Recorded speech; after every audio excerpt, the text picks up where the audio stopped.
I saw a glow from the window here. I came out to see what was going on. I saw the fire.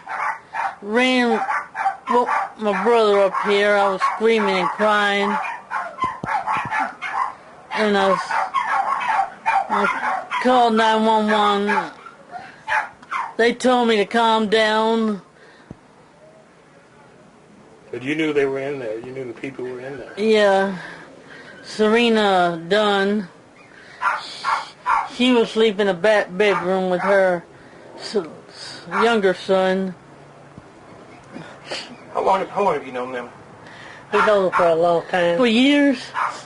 For years.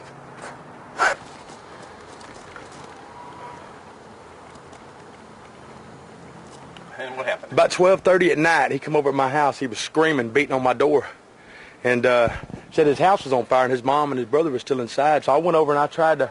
There wasn't nothing I could do. Done engulfed in flames. So I told my wife to call the fire department, and they made it here in about 10 minutes and put the flames out. That's about it. I mean, how bad was the little boy? What, just hands burned, or? I don't know. I mean, he was all red all over. His hands was bleeding a little bit. That's all I know. They put him in an ambulance. Have you known them for quite a while over there? Yeah, a few years, yeah. Tell me a little bit about the family. What do you know about them? No, they were good people. I know that. Just good people. Didn't really bother much. Single mother. Her husband died about a year ago. So she's trying to take care of the kids herself. That's about it. What kind of work was she doing? Huh? No, she didn't have a job. Didn't have. So it was Living on disability, I think. Her and 2 kids, yes. You think maybe the disability is one reason why she couldn't get out of the... I don't know. How badly was it engulfed when you saw it? Well, there was already flames coming out the roof and every window in the house when I come out the door. Wow. I don't know how the little boy got it out. The kids, you said your kids played with them quite a bit? Oh, yeah. Well, not every day, but they played with them, yeah. Rode bikes and played in the yard and stuff like that. Go to Splendor schools also? Yeah. How are the kids holding up?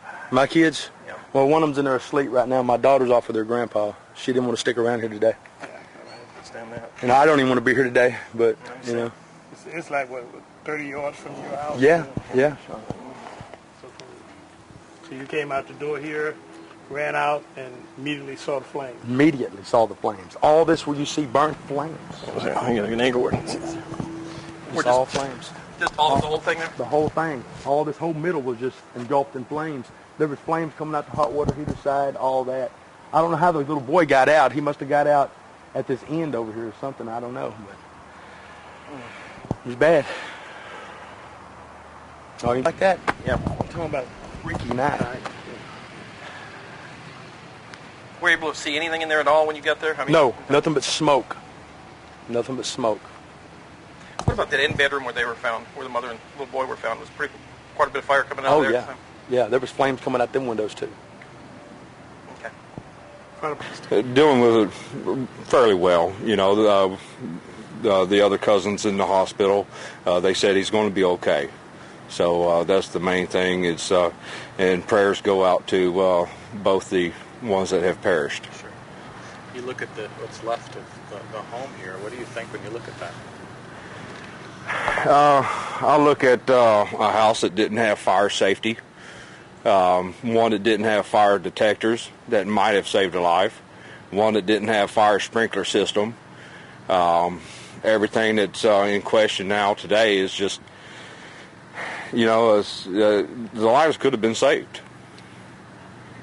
I mean, just simple as that. They could have been saved. Had they had smoke detectors? Yeah, if they had smoke detectors, yes. You know, money is a factor.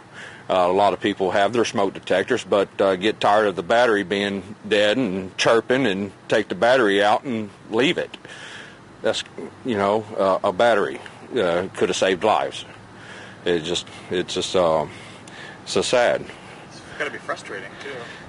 It is frustrating. You know, she mentioned about other things as far as the housing itself not being up to par.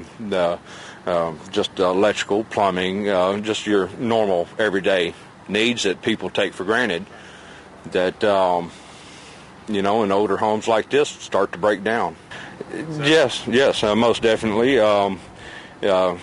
I don't know what the life expectancy of electrical plugs are or wiring, and the cost of a licensed electrician.